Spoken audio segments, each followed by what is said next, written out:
Corona संसर्गाची तीव्रता पाहून कॅन्टोन्मेंट विभागाचे आयसोलेशन विभाग केंद्राची स्थापना करण्यात आली आहे। या केंद्राचे उद्घाटन उत्तरचे आमदार अनिल बेनके यांच्या हस्ते दीप प्रज्वलनाने करण्यात आली। यावेळी कॅन्टोन्मेंटचे सीईओ वर्चस्व Rohit Deshpande, doctor Zubin Rustup, doctor Ravindra Angol, doctor Surekha Patil, अभियंता मन्नूरकर, किरण निपाणीकर व इतर कॅन्टोन्मेंट कर्मचारी उपस्थित होते। या आयसोलेशन विभागामध्ये 12 बेडची व्यवस्था, याच्या व्यतिरिक्त ऑक्सिजन, मेडिसिन सुविधा करण्यात आली आहे। या विभागाचे प्रमुख डॉक्टर जुबीन रुस्तम हे असून यांच्या नेतृत्वाखाली परिचारिका यांची नियुक्ती करण्यात आली आहे। रोहित देशपांडे यांनी ऑक्सिजनची सुविधा करून देण्यात आली आहे। तर उत्तरचे आमदार अनिल बेनके यांनी मास्कची सुविधा करून दिली आहे। यापुढील आयसोलेशन रुग्णांसाठी कॅन्टोन्मेंट इस्पितळामध्ये वैद्यकीय विभागाचा लाभ द्यावा असे सीईओ वर्चस्व यांनी आवाहन करण्यात आले आहे। ये कोरोना प्रति जो बिहेवियर है वो बहुत स्ट्रिक्ट है। हमारे इधर सुबह 6 बजे से 10 बजे तक टाइम देने के बाद पूरे दिन में घूमते उठते 2 घंटे घूमते, इनको पूरा दिन घूमने को छोड़ना अच्छा, ये होना नहीं। इसी की हालत में कोरोना पेशेंट जब घूमता है तो 10 लोगों को लगा के जाता है, तो हमारी जिम्मेदारी कि हम गरज है तो ही भाग फालतू गरज नहीं तो घर में रहना मुश्किल लगता है। घर में रहने के बाद जितना सेफ है उतना कभी भी सेफ नहीं रह सकता। बिना वजह यहाँ न घूमे, इसलिए हमारी आगे जाके सर जिम्मेदारी होगी कि हर लोगों को ये समझाना पड़ेगा कि आप घर से बाहर मत निकलो, क्योंकि क्या है जैसे जैसे पेशेंट बढ़ेंगे वैसे वैसे ऑक्सीजन की जरूरत पड़ेगी, वैसे वैसे बढ़ेंगे वेंटिलेटर की जरूरत पड़ेगी। जब कितनी ही सुविधा हो, ज्यादा पेशेंट बढ़ने के बाद हमारा जितना कैपेसिटी उसके बाहर जाने के बाद ये जो सोसाइटी के अंदर हाहा मचाने की चांसेस है, हाहाकार होने के चांसेस बहुत है। इसीलिए हम खुद होकर उसको संभालना, सेव करना, मास्क यूज करना और सैनिटाइज करना, ये 3 ही चीज ऐसे इससे बचा सकती है। इस मंच पर विराजमान सभी धन्यवाद को आप सबको धन्यवाद देता हूँ कि बेलगाम के अंदर पूरी सेंटर शुरू करने के बाद हमारे डिस्ट्रिक्ट हॉस्पिटल के अंदर थोड़ा बहुत कम हो जाएगा और आने वाले दिनों में हमारी तरफ से जो भी सहायता वो मेडिसिन हो। कर्नाटका में भी और बेलगाम में भी कोविड के बढ़ते केसेस के कारण कैंटोनमेंट हॉस्पिटल पहले से ही जो कोविड पॉजिटिव केसेस थे उनका कॉन्टैक्ट ट्रेसिंग भी कर रहा था, और साथ ही जो होम आइसोलेशन में पेशेंट्स थे उनको मेडिसिन और रेगुलर फॉलोअप कर रहा था।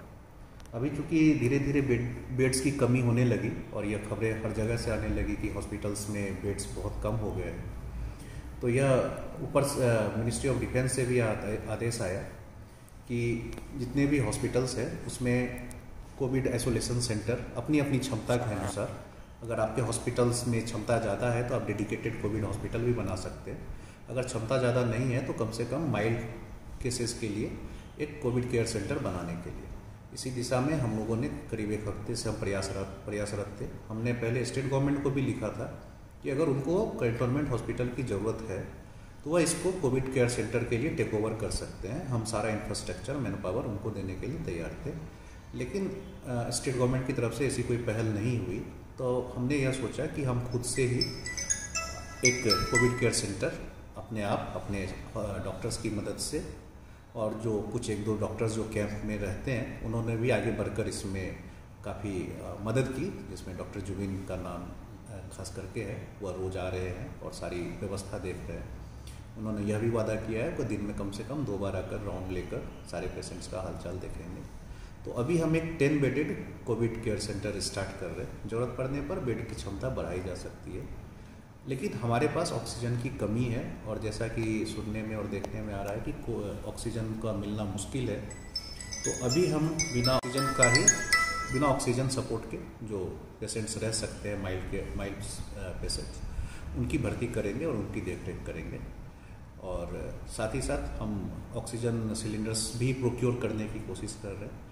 जैसे जैसे हमारे रिसोर्सेज, हमारी क्षमता बढ़ेगी, हम हॉस्पिटल को और अपग्रेड करते जाएंगे। Thank you.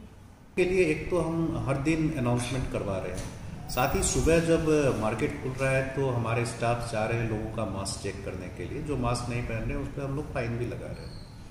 हर गली में एक इंटेंसिव सैनिटाइजेशन चल रही है, जहाँ पे हम हाइपोक्लोराइड सॉल्यूशन का स्प्रे कर रहे हैं हर गली में, चाहे वो फोर्ट एरिया हो या सिविल एरिया हो या बंगलो एरिया हो। साथ ही हमने जो सफाई है उसको काफ़ी गंभीरता से लिया है और अभी कोशिश कर रहे हैं कि कहीं भी कोई भी डस्टबिन, कोई भी ड्रेन गंदा ना हो। इसके लिए हर लोग काफ़ी मेहनत कर रहे हैं। अभी तक तो उनसे कोई मदद नहीं मिली है।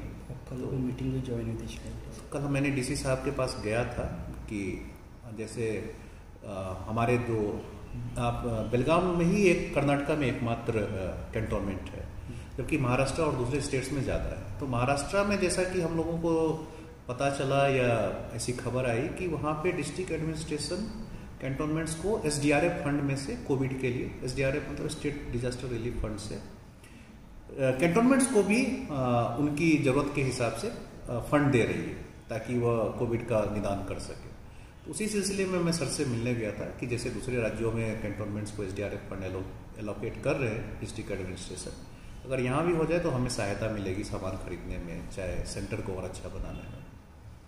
तो लेकिन सर ने कहा कि वो मतलब मदद करने के लिए तैयार हैं, बट वो सिटी कॉरपोरेशन के थ्रू कुछ अगर सामान चाहिए या कुछ ज़रूरत होगी तो वो टाई अप करके सिटी कॉरपोरेशन के थ्रू मदद पहुंचाने की कोशिश करेंगे।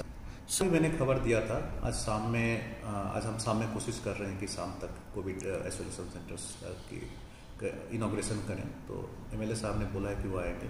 उन्होंने कहा था कि मास्क, सैनिटाइज़र ये सब वो देंगे हम अपनी तरफ से सभी लोगों के लिए, ताकि आम पब्लिक को भी दिया जा सके। सर आते हैं तो उनसे मैं कुछ और ऑक्सीजन कॉन्सेंट्रेटर और जो भी ज़रूरत की चीज़ें हैं जो डॉक्टर्स बताएंगे, एक बार सर से लिस्ट बनाकर रिक्वेस्ट करूँगा कि अगर उनकी तरफ से भी कुछ हेल्प हो जाए तो हमारे काम में सुविधा होगी और हम बेहतर तरीके से मरीजों को सेवा कर पाएंगे।